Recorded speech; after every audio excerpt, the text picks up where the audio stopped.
What I'm going for even today in relation to this vehicle, I have every motivation to go all out after all the players that were involved in what they subjected me to through the last 5 years. And trust me, I'm in a position where I'm in government and I can push that agenda strongly to go after them. Can you just think about it? What I always say to you, make sure you open that cupboard of yours. Open the closet. Make sure that there is nothing in there to cause you problems or embarrassment. But make sure everything that you did is under public scrutiny.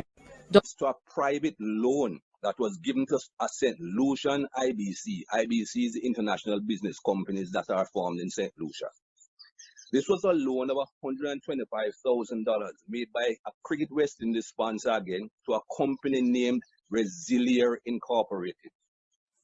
This loan was made in December 2013. These are my questions. Why would Cricket West Indies auditors become aware of a loan by a sponsor to a Saint Lucian corporation?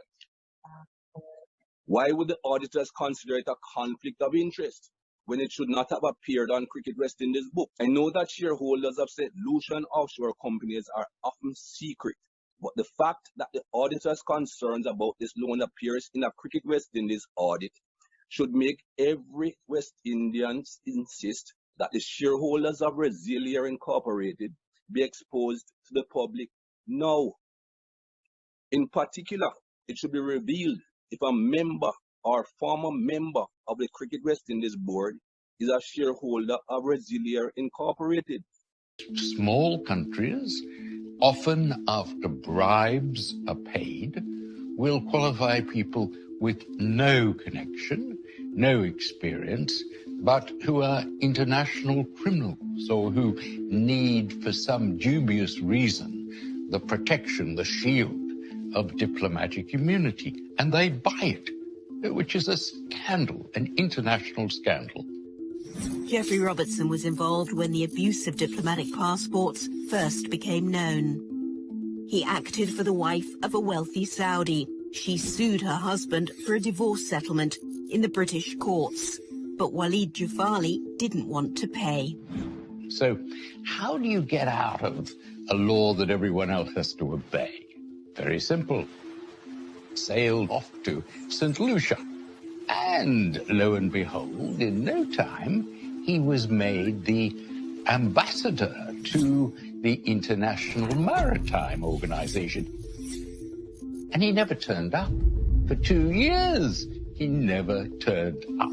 And yet, when his wife properly made an application for money, he claimed immunity, diplomatic immunity as a shield. Now, that was obviously outrageous. A British court eventually agreed with his former wife. Diplomatic immunity didn't apply in a civil divorce case.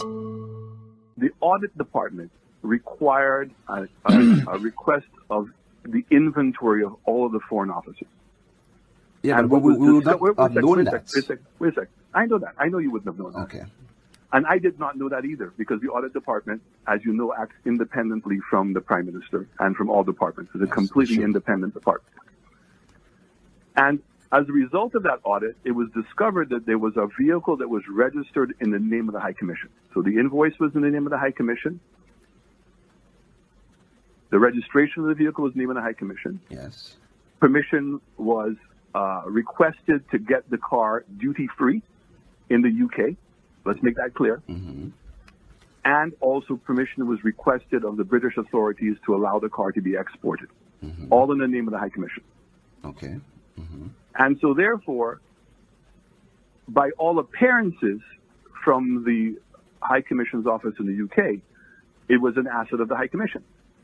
And what they did is they sent that information to the CAPSEC, who then sent it to the custodian of all government assets, mm-hmm. which is the Director of Finance. Yes. Right? The Director of Finance then investigated the matter and ascertained that there was no record of the state paying for a vehicle That's right. There was no record of the state owning the vehicle. Owning a vehicle. Okay. Mm-hmm. Okay. But accepted the fact that the documents were in the name of the High Commission. Yes. So they found out that the car in question was a vehicle that was registered here in Saint Lucia under the name of Dr. Hilaire. Yes.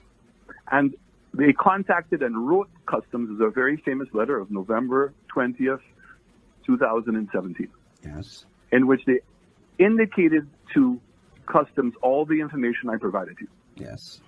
And made a request of Customs that in order to determine the next steps, the ownership of the vehicle becomes essential. The vehicle. When Right. you deregister a vehicle, it comes off the person's name. Yes. Right? And it was subsequently consigned to Dr. Hilaire in Saint Lucia through Right. the Ministry of External Affairs. So when it came to Saint Lucia, it was no longer owned by the High Commission, if you put it that way, if you want to put it as ownership. Right. But it came down consigned by a bill of lading that says the goods belong to Dr. Hilaire. That a diplomat from Saint Lucia, a senior diplomat, should do that, and then to make matters worse, attempted to do it a second time by putting the car into Fowler Williams' name. And when Tafawel was rejected because he could not qualify for the duty-free, he put it in the name of the High Commission. So here's the interesting point, is because it becomes registered in the name of the Saint Lucia High Commission, there are persons very qualified that would say that it became an asset of the state. And when it becomes an asset of the state, the only way to dispose of that asset is for the Director of Finance to agree. That point, Mr. Chastney, hold that point. The vehicle was deregistered. It was deregistered. By whom?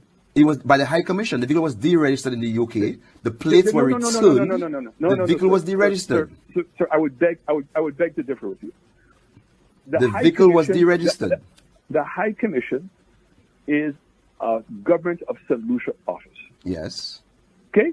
And once the vehicle becomes an asset of the High Commission, it becomes an asset of the state. But it never became the asset of the High Commission.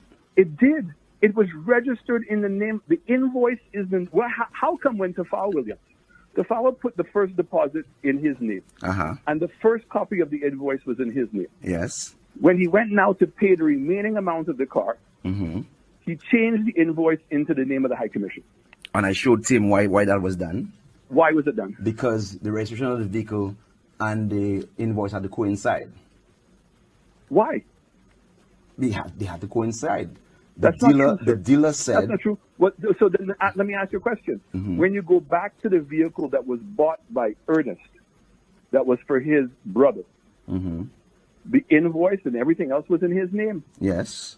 So I was registered in his name. Why couldn't Ernest put everything in his name? Because Ernest was no longer is no longer in the UK, and he no longer could purchase a vehicle. He was no longer in England to purchase the vehicle, and he could no longer get the diplomatic discount from Land Rover. He gets from BMW or Mercedes, but not from Land Rover, because as a policy, they allow one vehicle purchase per year. Sir. It's not for Land Rover. It's for everybody. It's for everybody. And so the reality is that the car was put in the name of the High Commission. And it was removed in the name of the High Commission.